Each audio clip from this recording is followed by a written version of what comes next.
This is the VOA Special English Economic Report.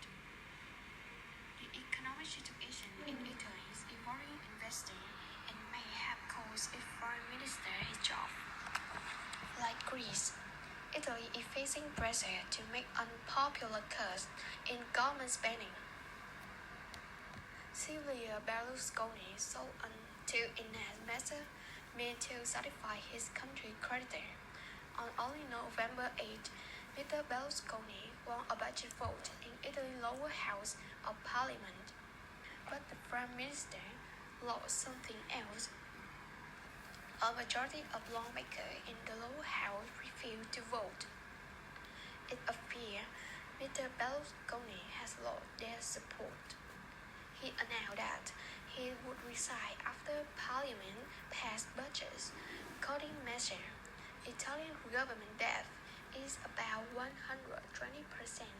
the size of the country's economy. That is second only to Greece in Europe. Greece, Iceland, and Portugal have all required rescue loans to have them pay further.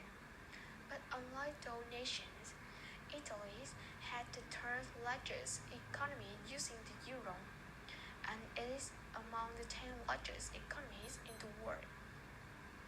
On November 7, European finance ministers met in Brussels to discuss the deepening debt crisis among nations using the euro.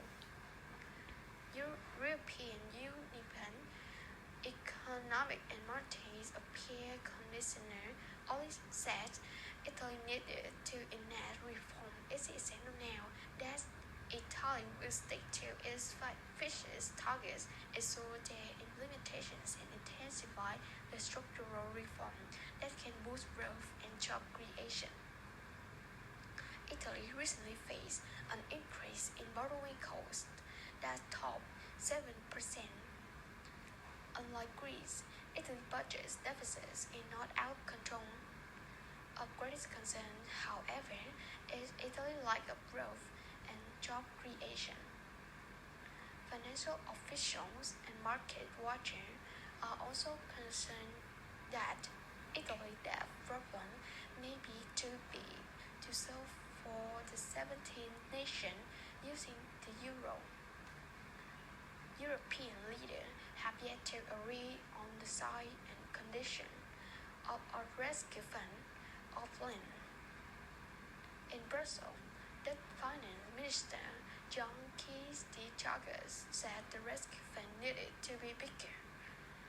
But he said budget reform of Europe nations was important too. We have to increase the capacity of the emergency fund. That's very important, but it's not the only thing. Economic reform and budget cut in a country currently under attack of the financial market are at least as important than more money in the emergency fund. For VOA Special English, I'm Alice Villarreal. Special English is VOA's daily source of news and information for people learning English. Go to voaspecialenglish.com for transcripts and MP3s of our story and for the classroom, our e-learning platform.